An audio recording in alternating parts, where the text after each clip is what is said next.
Alkisah di sebuah desa, ada seorang perempuan yang tidak bersuami, namun secara tiba-tiba ia hamil dan melahirkan seorang anak yang berwujudkan ular.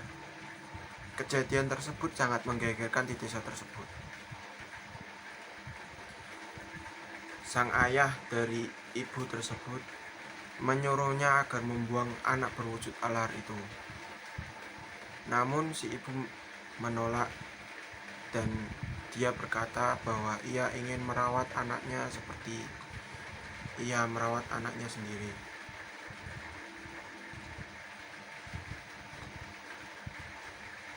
Hari terus berlalu dan kemudian si anak bertanya tentang namanya. Ibu, kenapa aku tidak memiliki nama? Tidak seperti anak yang lainnya. Mereka memiliki nama yang indah. Si ibu pun menjawab, baiklah nak, akan kuberi kamu nama Naga Baru Kelinting. Bagaimana? Si anak dengan gembira menjawab, terima kasih ibu, itu adalah nama yang sangat indah. Kemudian tahun berlalu dan si anak penasaran dengan sosok ayahnya. Dan ia bertanya kepada ibunya, ibu, siapa sebenarnya ayahku? Kenapa aku tidak pernah melihat ayah? Bahkan aku tidak tahu siapa namanya. Si ibu terkejut dan selalu mengalihkan perhatiannya ke arah yang lain ketika ia ditanyai tentang hal tersebut. Namun, si Baru Kelinting selalu memaksa ibunya untuk menjawab pertanyaan itu. Dan suatu hari,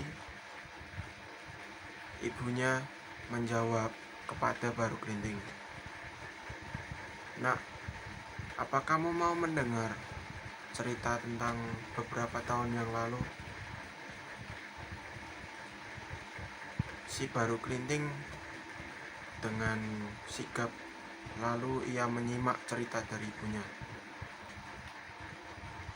Beberapa tahun yang lalu di desa tersebut akan mengadakan sebuah hajatan sebagai acara tahunan untuk menolak bala. Sebagai seorang putri kepala desa, ibu harus membantu dan menolong desa. Ia diminta oleh ayahnya untuk menemui petapa dan meminjam pusaka keris sebagai penolak bala. Secara berat hati, petapa tersebut mengatakan, baiklah, tapi jangan pernah kamu sekali-kali memangku keris ini. Di sepulangnya gadis tersebut, ia lupa dengan larangan dari petapa tadi. Ia asik membantu hajatan yang dilakukan desa tersebut. Kemudian ia tidak sadar menaruh keris tersebut di pangkuannya. Secara ajaib, keris tersebut hilang dan lenyap dari keberadaan.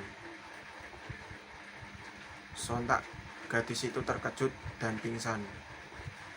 Kemudian esok harinya diketahui bahwa gadis tersebut hamil, yang kemudian membuat ayahnya bertanya kepada petapa tadi, mungkin ini adalah takdir. Jagalah pusaka itu, dan aku akan mengaku sebagai ayahnya apabila anak itu bertanya suatu hari nanti. Lalu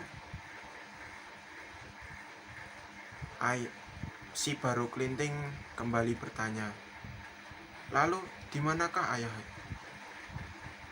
Ibu berkata, "Ayahmu saat ini sedang bertapa di Gunung Merapi." Dengan berat hati, ia menunjukkan jalan ke arah Gunung Merapi. Dan dengan bersemangat, si baru kelinting menghampiri ayahnya. Di sepanjang perjalanan, dia tidak sadar bahwa tubuhnya menjadi besar dan menjadi seekor naga yang besar. Saat sampai di Gunung Merapi, dia membuat kekacauan dan menghebohkan seluruh wilayah yang dilewatinya.